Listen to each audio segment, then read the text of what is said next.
여러분 안녕하십니까?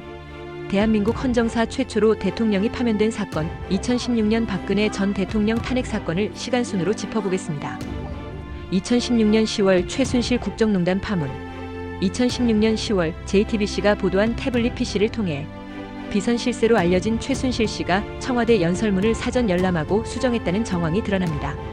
국민적 충격이 이어지며 최순실 게이트 혹은 국정농단 사태라는 말이 등장하기 시작했습니다.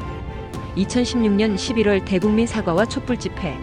박근혜 대통령은 같은 해 11월 세 차례에 걸쳐 대국민 사과를 발표했지만 국민 분노는 수그러들지 않았습니다. 이 시기부터 광화문 광장을 중심으로 촛불 집회가 대규모로 확산, 주말마다 수십만 명의 시민이 거리로 나섰습니다. 2016년 12월 9일 탄핵 소추안 국회 통과. 결국 2016년 12월 9일 국회는 박근혜 대통령에 대한 탄핵 소추안을 가결합니다. 찬성 234표, 반대 56표로 국회 전체의 3분의 2 이상이 찬성표를 던졌습니다. 이로써 박 전 대통령은 직무가 정지되고 헌법재판소의 탄핵 심판 절차가 시작됩니다. 2017년 3월 10일 헌법재판소 탄핵 인용. 2017년 3월 10일 오전 11시 헌법재판소는 재판관 전원 일치 의견으로 박근혜 대통령 탄핵을 인용합니다. 이로써 대한민국 최초로 헌재에 의해 파면된 대통령이 됩니다. 헌재는 헌법 수호 의지가 드러나지 않았다며 파면 사유를 명확히 밝혔습니다.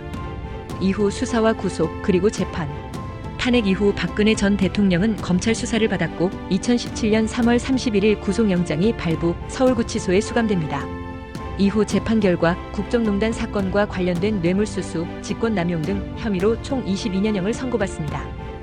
2021년 12월 문재인 정부의 특별사면. 그리고 2021년 12월 문재인 정부는 국민통합 차원에서 박근혜 전 대통령을 특별 사면했습니다. 형 집행은 면제되었지만 정치적 복귀는 사실상 어려운 상황입니다.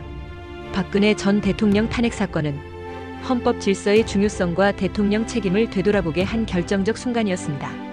앞으로 대한민국 정치사에 어떤 교훈으로 남게 될지 계속 지켜봐야 할 대목입니다. 이상 탄핵 사건 타임라인 요약이었습니다. 감사합니다.